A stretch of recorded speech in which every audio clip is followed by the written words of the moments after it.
1978 में बटेश्वर का मेला चल रहा होता है। विक्रमपुर गांव में सियाराम नाम के यादव का परिवार रहता था। सियाराम यादव थाना पुलिस के संपर्क में रहते थे। बदमाशों को ऐसा लगता था कि ये बदमाशों की पुलिस से जाकर के मुखबिरी करता है। विद्याराम मल्हा एक गैंग होता है, उसमें करीब 21 लोग होते हैं। सभी बहुत ही खूंखार अपराधी हुआ करते थे। विद्याराम गैंग ने सियाराम यादव के घर में घुसकर 19 लोगों की निर्मम हत्या कर दी। ये घटना रात के समय का है।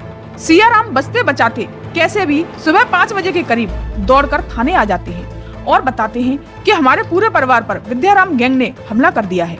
हमें नहीं पता कि उन सब की हालत क्या है और उनकी क्या स्थिति है। तुरंत पुलिस वाले वहां से चल देते हैं और घटना स्थल पर पहुंच जाते हैं। तभी थाना अध्यक्ष महिपाल सिंह, उनका नाम होता है, वो भी पुलिस वालों के साथ वहां पहुंच जाते हैं। जब उन्होंने वहां जाकर देखा, करीब 6 महीने के बच्चे से लेकर 60 साल की महिला और पुरुष को 19 लोगों की हत्या कर दी गई।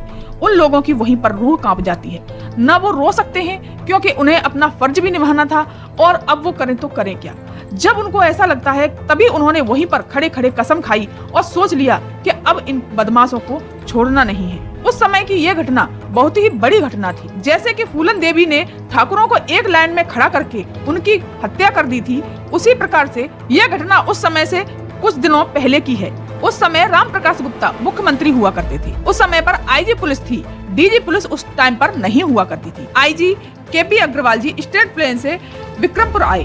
जब उन्होंने मौके का मायना किया तब उन्होंने सब इंस्पेक्टर पुलिस वाले से एक ही शब्द कहा, क्या तुम इसका बदला ले पाओगे? सर, मैं कोई कमी नहीं छोड़ूंगा। अब जानते हैं कि उस रात क्या हुआ था। अब सवाल ये उठता है कि सियाराम कैसे बच जाता है। तब पुलिस वालों ने पूछताछ की तो सियाराम ने बताया कि मैं जहां मेरा परिवार सो रहा था वहां से मैं बहुत दूर था, क्योंकि मैं अपने परिवार से दूरी बना कर रखता हूं ताकि बदमाश मुझ तक ना पहुंच पाए, इसलिए वो थोड़ी दूर पर सो रहा था। फिर से सारे पुलिस कर्मियों ने कसम खाई कि हमें जड़ से खत्म करना है। एक सगा भाई होता है साहूकार, उसको पकड़ने के लिए सरकार ने 500 रुपए का इनाम रखा था, लेकिन उस समय के 500 रुपए आज के समय के 5 लाख से भी ज्यादा माने जाते हैं। उस समय साहूकार का एनकाउंटर हुआ, उसके बाद उसके दूसरे भाई राम सनेही का एनकाउंटर हुआ। कुछ दिन बीत ही रहे थे कि कुछ दिन बाद सूचना आती है कि विक्रमपुर के घाट पर सारे बदमाश हैं और उसमें से सियाराम भी है। ये सूचना मुखबिर आके देता है। दिन के 11 बज रहे थे। जो भी थाने में जो फोर्स होती है, जो पुलिस कर्मी होते हैं, वो विक्रमपुर घाट पर पहुंच जाते हैं। उनमें से जैसे कि 3 पीएससी के जवान थे, 1 पुलिस का जवान था, 1 पीएससी का हेड कांस्टेबल था।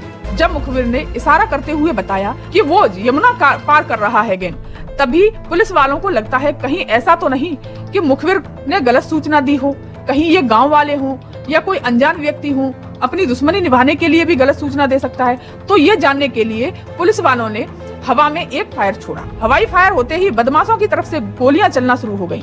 पहली गोली पुलिस कर्मियों ने 2:30 के करीब चलाई थी और फिर फायरिंग होती रही, रुकती रही, चलती रही। 5:30 बजे तक फायरिंग चलती रही।